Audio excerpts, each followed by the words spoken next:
வணக்கம். நான் உங்கள் போல் இன்றைக்கி ஒரு டிவி மாட்ட வந்திருக்கோம். 42 இன்ச்சு டிவி. இது கார்னரில் வைக்கணும்னு சொன்னாங்க. கார்னரில் கொஞ்சம் அமேசானில் ஆர்டர் பண்ணியிருக்காங்க ஸ்டாண்டு.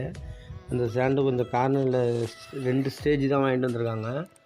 அதை ஃபிட் பண்ண வந்திருக்கோம். இதுக்கு கீழே தான் வச்சு யூஸ் பண்ணிகிட்டு இருந்திருக்காங்க. இப்போ மேலே ஸ்டாண்டு இந்த மூலையில் ஃபிட் பண்ண சொல்லியிருக்காங்க. சுவிட்சு போர்டு வேறு இருக்குது. நம்ம கொஞ்சம் தூக்கியே செட் பண்ண போகிறோம். ப்ளஸ் கார்னரில் வைக்க போகிறோம். 2 ஸ்டேஜ் உள்ள ஸ்டாண்டு தான் வாங்கிட்டு வந்திருக்காங்க.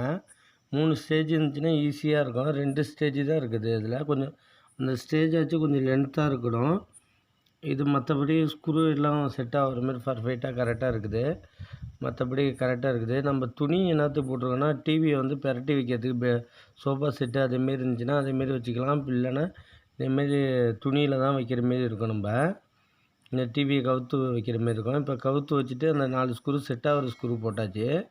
இப்போ இந்த ஸ்க்ரூவை செட் பண்ணிவிட்டு நம்ம இந்த ஸ்டாண்டை தூக்கி தான் செட் பண்ண முடியும். ஏன்னா நம்ம உள்ளார போய் தான் வீடியோ எடுக்க முடியாது. ரொம்ப ரிஸ்க்காக இருக்கும். இதை ஃபஸ்ட்டு மார்க் பண்ணிக்கலாம். குனிஞ்சு அடியில் வச்சு மார்க் பண்ணிவிட்டு அதுலேருந்து தான் நம்ம அளவு எடுத்து தான் மார்க் பண்ண முடியும். மற்ற நார்மல் ஸ்டாண்டு மாரி கிடையாது. கார்னர் ஸ்டாண்டு வைக்கிறப்போ கொஞ்சம் சேஃப்டியாக வைக்கணும் நீங்கள். ஏன்னா ஸ்க்ரூ பர்ஃபெக்டாக இருக்கணும். அளவு தான் கரெக்டாக இருக்கணும். இல்லைன்னா ஹோல்ஸ் மாற்றி மாற்றி போட்டுட்டு அட்ஜஸ்ட் பண்ணுற மாரி இருக்கும்.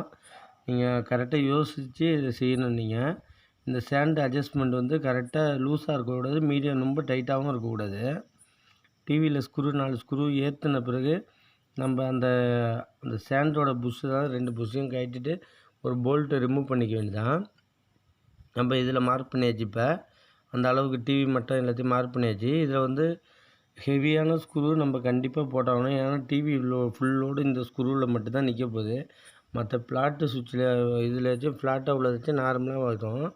ஃபுல்லாக டைட்டு வச்சுருக்கணும். இது நெட்டு டைப்பு ஸ்பானர் போடுற மாரி டைப்பாக தான் இருக்கும். நம்ம ஃபுல்லாக டைட்டு வச்சு ஃபுல்லாக ஏற்றிட வேண்டியதான். நம்ம தூக்கி செட் பண்ணிவிட்டு உள்ளார வச்சு லாக் பண்ணிட வேண்டியதான். இப்போ பாருங்கள், அடியில் பாருங்கள், இப்போ லாக் பண்ணியாச்சு. உள்ளார போட்டு 2 புஷ்ஷும் போட்டு டைட்டு வச்சாச்சு. இந்த அளவுக்கு தான் ஸ்டாண்டு இருக்குது. இப்போதைக்கு ஸ்டாண்டு கரெக்டாக இந்த அளவுக்கு தான் இருக்குது. அதனால் நம்ம டிவியை தான் ஆன் பண்ணியாச்சு. பென்ட்ரைவ்லாம் ஓடுது.